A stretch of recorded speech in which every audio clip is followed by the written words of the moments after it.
Yeah, hello guys, you are welcome to Easy Tech Academy.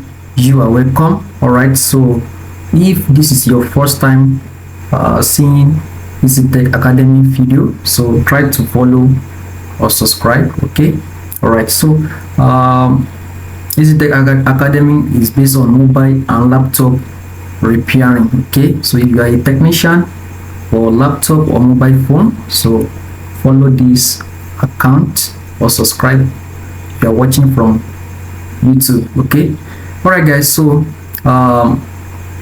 in my last video on transistor, so I tell you guys that I'm going to show you in part 2 on how to identify transistor on mobile schematics, which is the foundation of mobile schematics reading. Okay, so I will try to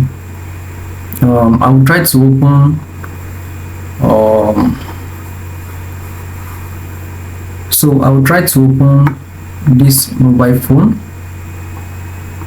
That's Infinix Hot 9.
All right, guys, so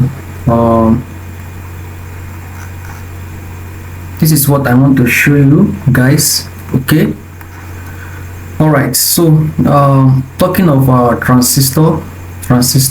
Okay, I told you in my last video that we have two types of transistor.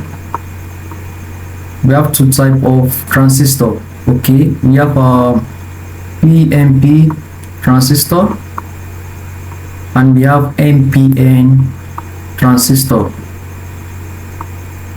Okay, and I show you in that video on how to identify them, how to recognize them. All right, okay, so if you have watched that video, so if you have not watched that video, you can go back to it to watch it. Okay, all right, so now this is transistor.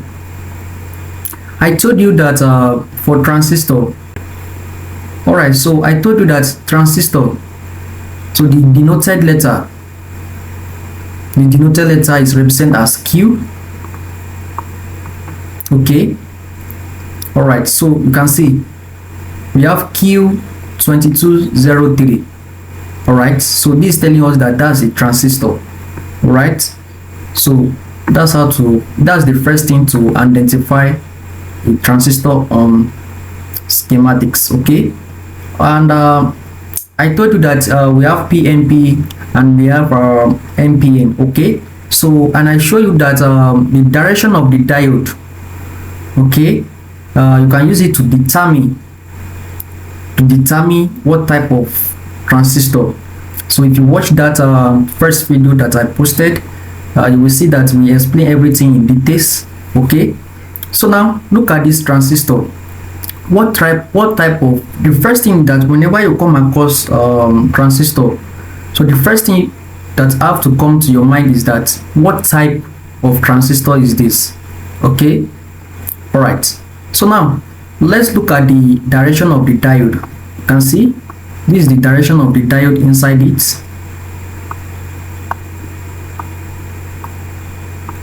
Okay, you can see, so these are our positive and this our negative, so this our anode, and this our cathode.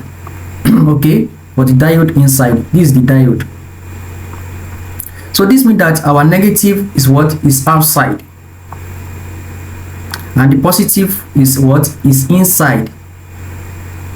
That's why we have NPN transistor. So this NPN transistor, so I don't have to stress myself.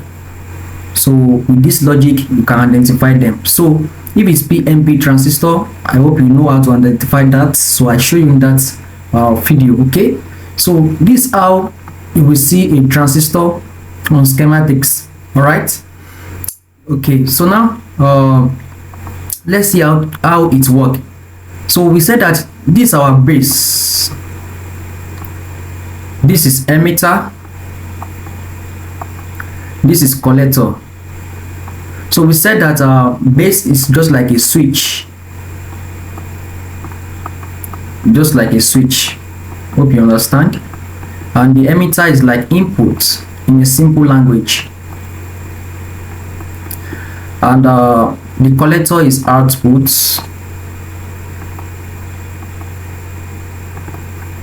Okay, so and we said that for transistor, so it switch from emitter to collector. Okay, but what is the rules? What is the rules for the transistor to switch the voltage, to switch the signal from the collector or from the emitter to collector? Okay, so we said that in NPN transistor, NPN transistor is until you receive a positive voltage. That is, when you receive a positive voltage, it will on. But when you receive a ground voltage or negative voltage, it will off. It will be in off condition. All right. Okay. So now, for PNP transistor,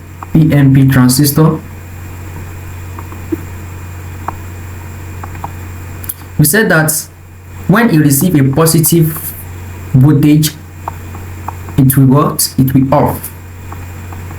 It will be in off condition. So when you receive a negative voltage or signal, it will be in on condition. So that's just the difference. But now, for this identification of this transistor, so this is our NPN transistor, NPN transistor. So this means that this is the feed drive. So this signal is coming from power IC. So this is a charging section of this Infinix Hot 9. Okay, so it's using a two charging transistor. Okay, so these are the things that enhance for you to know how to read a schematics, believe me. Okay, so this is a two transistor charging section. So it's commonly used by Techno and Infinix. Okay, so very important to know about it. All right, so now according to what we are saying, so this is feed drive. This is the signal that is coming in our emitter. That's the input. Okay, and transistor switch from emitter to collector. That's collector is output. So now for this feed drive, the feed drive voltage is around, let me say from is around 2.8 volts coming from the power IC. Okay, so feed drive means voltage drive. So if you are dealing with charging section, you will understand better. So it's let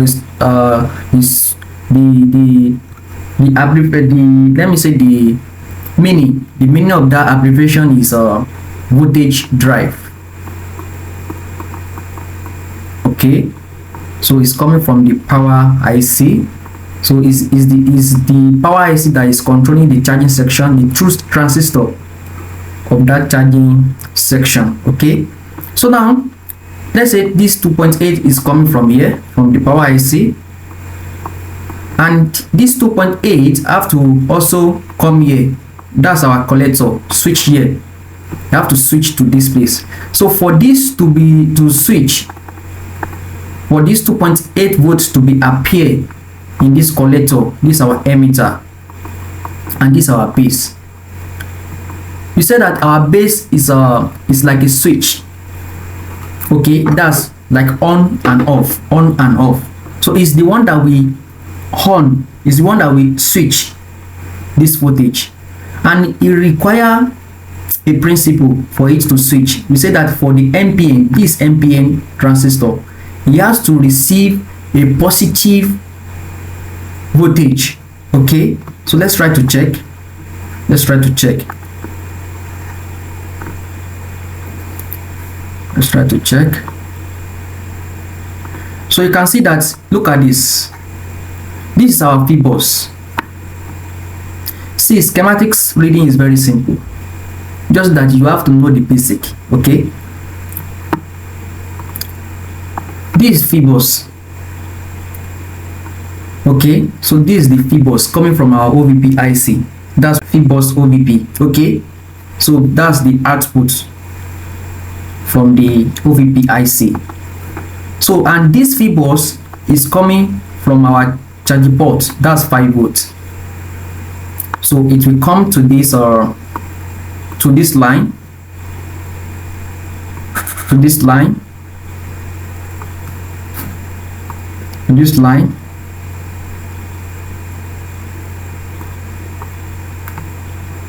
coming to this base, coming to the base of this transistor. And 5 volts is what? 5 volts must appear here at the base before it can switch. And 5 volts is what? Is a positive voltage. And what is the rule for NPN transistor? The rules for NPN transistor is that when you receive a positive voltage as the base, it will on. But when you receive a negative voltage or ground voltage, or let me say ground signal, or whatever, it will be in off condition.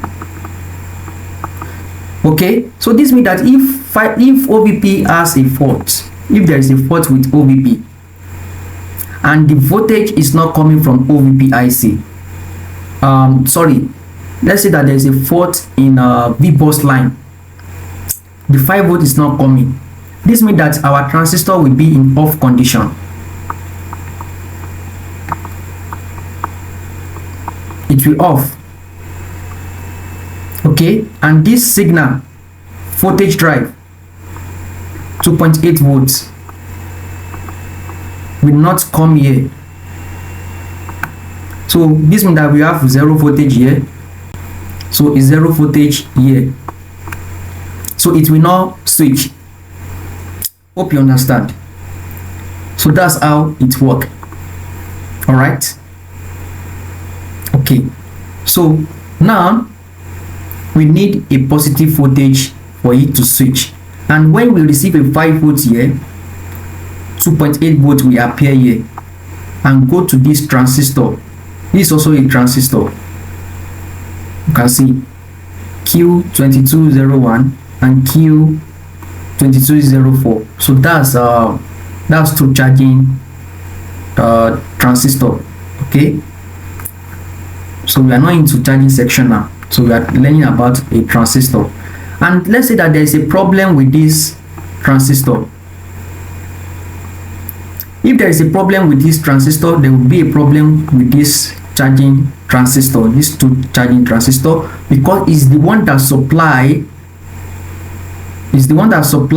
the voltage to switch the transistor. So this voltage is going to the base, is the one, that's why you call it voltage drive. It's going to the base of this transistor to switch them. So if it doesn't switch, your feedback will not come out. That's the voltage to charge your battery. Okay, so sometimes you will see that when you test in the charging section, of this type, you will see this our charging transistor. You will see that this 5 volts is also serve as inputs for this charging transistor. That's 5 volts. You will see that you will test it, there will be a 5 volts here, but when you check the output,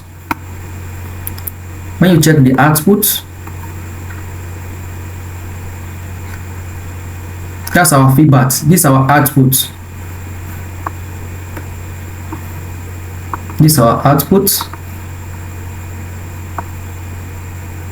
that's feedback. So you will see that there is no output.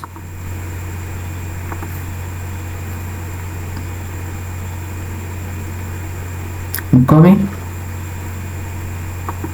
You see that there is no output. You will see that there will be a 0 voltage here because this transistor doesn't switch. Okay, and because of this is faulty. But when you did not have the basic of how to read the schematics, we think that is this 2 charging transistor that is faulty, and when you change it to another one, it will be the same condition. You will not have output for your feedback voltage, not knowing that this guy is the one that is faulty. So there is a possibility sometimes for you to receive a voltage here to the base of this transistor. You will have your 5 volts, or you will have your 2.8 volts, but if there is a problem with the transistor, you will have 0 voltage here. It will not switch. So in that case, you have to change the transistor. Okay, so if you did not change it, or it did not detect that it's the one that is faulty, your phone will not charge. It will not charge. Okay, because this feed drive is the one that will drive these 2 transistors. Hope you understand. All right. Okay, so that's how to recognize a transistor. That's how to read it on schematics. Okay, so if you can able to read them, know how they works, you're able to fix out the fault. Okay, you're able to find out where the fault is coming. For example, now let's assume that I have 2.8 volts here, I have 0 voltage here, 0 voltage here. So in that case, I'm going to check I'm going to check my feed bus line, because if this 5 volt is not coming to this base, if this 5 volt is not coming to the base of this transistor, it will not switch. Okay, so I have to check it. So that's how to trace faults using the schematics. All right, so that's why it's very, very important for you to know how to read schematics. So guys, so that's how to I think this information also is beneficiary for you. So that's how to identify transistor on mobile schematics. Okay, all right, so I hope you enjoyed this lecture. Okay, so if you are new to this account, you can try to follow for more knowledge. Okay, if you are watching from YouTube, you can subscribe. All right, so love you guys, see you later.